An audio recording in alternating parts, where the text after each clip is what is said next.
ദേ ഈ 10 ചോദ്യങ്ങൾ അറിഞ്ഞു വെച്ച 2 മാർക്ക് ഉറപ്പിച്ചോ. റാങ്ക് മേക്കിംഗ് ക്വസ്റ്റ്യൻസിലോട്ട് സ്വാഗതം.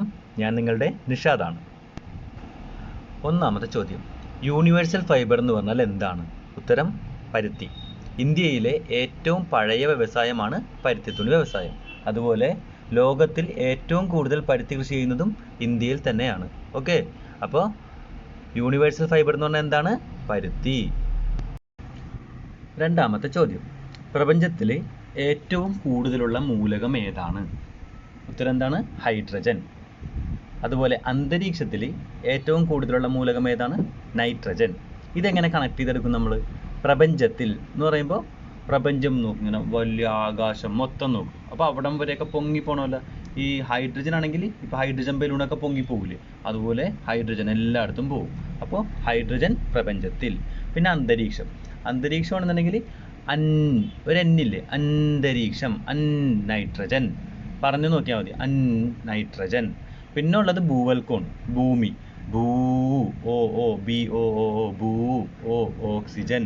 ഭൂമിയിൽ അല്ലെങ്കിൽ ഓക്സിജൻ ആയിരിക്കുമല്ലോ. അപ്പോൾ ഭൂവൽക്കത്തിൽ ഓക്സിജൻ, പ്രപഞ്ചത്തിൽ ഹൈഡ്രജൻ, അന്തരീക്ഷത്തിൽ നൈട്രജൻ.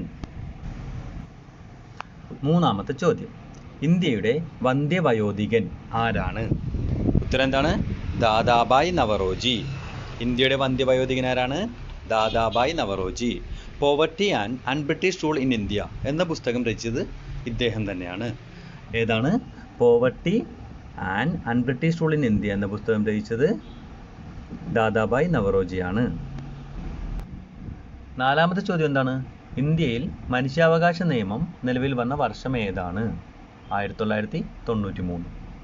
ദേശീയ മനുഷ്യാവകാശ കമ്മീഷനിലെ അംഗസംഖ്യ 5 ചെയർമാൻ ഉൾപ്പെടെയാണ് 5. ചില ചോദ്യങ്ങളുണ്ടാകും ചെയർമാൻ കൂടാതെ ബാക്കി എത്ര പേരുണ്ടെന്നുള്ളത്. അപ്പോൾ 4, മൊത്തം 5 പേരാണ്. ഇന്ത്യയിലെ മനുഷ്യാവകാശ നിയമം നിലവിൽ വന്ന വർഷം ഏതാണ്? 1993. അഞ്ചാമത്തെ ചോദ്യം, കേരളത്തിലെ കുരുമുളക് ഗവേഷണ കേന്ദ്രം എവിടെയാണ്? കുരുമുളക് നല്ല അരിവല്ലേ, പന്നിയൂർ. എവിടെയാണ്? കണ്ണൂരുള്ള പന്നിയൂരാണ് കുരുമുളക് ഗവേഷണ കേന്ദ്രം. കേന്ദ്ര കിഴങ്ങുവിള ഗവേഷണ കേന്ദ്രം ശ്രീകാര്യത്താണ്. കേന്ദ്ര കിഴങ്ങുവിള ഗവേഷണ കേന്ദ്രം ശ്രീകാര്യം. കേരളത്തിലെ കുരുമുളക് ഗവേഷണ കേന്ദ്രം പന്നിയൂർ. ആറാമത്തെ ചോദ്യം, ശരീരത്തിലെ ബ്ലഡ് ബാങ്ക് എന്നറിയപ്പെടുന്നത് ഏതാണ്? പ്ലീഹ. ശരീരത്തിലെ ബ്ലഡ് ബാങ്ക് എന്താണ്? പ്ലീഹ. അരുണ രക്താണുക്കളുടെ ശവപ്പറമ്പ് എന്നും ഇതിനറിയപ്പെടാറുണ്ട്. അരുണ രക്താണുക്കളുടെ ശവപ്പറമ്പ്, ശരീരത്തിലെ ബ്ലഡ് ബാങ്ക്, ഇതെല്ലാം പ്ലീഹയാണ്. ഏഴാമത്തെ ചോദ്യം, കോസി ജലവൈദ്യുത പദ്ധതി ഏത് സംസ്ഥാനത്താണ്? ബീഹാർ. ഇന്ത്യയുടെ ദുഃഖം എന്നറിയപ്പെടുന്ന നദിയാണ് കോസി. അതായത് കോസി ജലവൈദ്യുത പദ്ധതി ഏത് സംസ്ഥാനത്താണ്? ബീഹാറാണ് ഉത്തരം. ഇന്ത്യയുടെ ദുഃഖം എന്നറിയപ്പെടുന്ന നദിയാണ് കോസി. കോസി ജലവൈദ്യുത പദ്ധതി ബീഹാർ.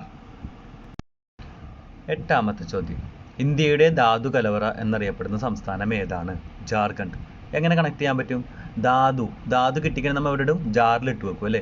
അപ്പോൾ ധാതു കലവറ ജാറിലിട്ട് വെക്കും. ധാതു കലവറ ജാർഖണ്ഡ്.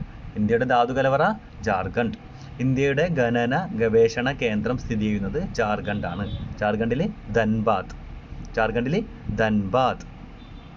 ഇന്ത്യയുടെ ധാതു കലവറ ജാർഖണ്ഡ്. ഒമ്പതാമത്തെ ചോദ്യം, കൊച്ചിയിലെ ആദ്യത്തെ ദിവാൻ കേണൽ മൺറോ. കൊച്ചിയിലെ അവസാനത്തെ ദിവാൻ CP കരുണാകര മേനോൻ. അതായത് ബ്രിട്ടീഷുകാർ വന്ന് നമ്മളിവിടെ ഭരണം തുടങ്ങിയപ്പോൾ, ദിവാൻ ഭരണം തുടങ്ങിയപ്പോൾ ആദ്യം വന്നത് കേണൽ മൺറോയാണ്. പിന്നെ അവരിവിടെ നിന്ന് പോയ സമയത്ത് ഒരു മലയാളിയായ CP കരുണാകര മേനോനെ ദിവാൻ ഭരണം ഏൽപ്പിച്ചിട്ട് അവർ പോയി. അതാണ് അവസാനത്തെ ദിവാൻ CP കരുണാകര മേനോൻ, ആദ്യത്തെ ദിവാൻ കേണൽ മൺറോ. ഇനി 10ാമത്തെ ചോദ്യം, ക്യൂണി കൾച്ചർ എന്തുമായി ബന്ധപ്പെട്ടിരിക്കുന്നു? ക്യൂണി കൾച്ചർ എന്ന് കേട്ടാൽ പിന്നെ കൂണല്ല എന്തായാലും, പിന്നെ എന്തായിരിക്കും? കൂണ് തിന്നണ മുയൽ. ക്യൂണി കൾച്ചർ കൂണല്ല, കൂണ് തിന്നണ മുയലാണ്. അപ്പോൾ കൂൺ എന്തുമായിട്ട് ബന്ധപ്പെട്ടിരിക്കുന്നു? Mushroom culture. മഷ്റൂം കൾച്ചർ എന്ന് പറഞ്ഞാൽ കൂണാണ്, അതെല്ലാവർക്കും അറിയാമല്ല. അപ്പോൾ ക്യൂണി കൾച്ചർ എന്ന് പറഞ്ഞാൽ ഒരിക്കലും കൂണല്ല, മുയലാണ്. കൂണ് തിന്നുന്ന മുയൽ. ഓക്കെ, അപ്പോൾ ഈ 10 ചോദ്യങ്ങളും നിങ്ങൾ ഓർത്ത് വെക്കുക. ഇതിൽ നിന്ന് 2 മാർക്കിനുള്ള ചോദ്യം ഉറപ്പായിട്ടും വരുന്നതാണ്. നിങ്ങൾക്ക് ഈ വീഡിയോ ഇഷ്ടപ്പെട്ടെന്ന് ഞാൻ കരുതുന്നു. ഇഷ്ടപ്പെട്ട് കഴിഞ്ഞാൽ സബ്സ്ക്രൈബ് ചെയ്യുക, ലൈക്ക് ചെയ്യുക, ഷെയർ ചെയ്യുക.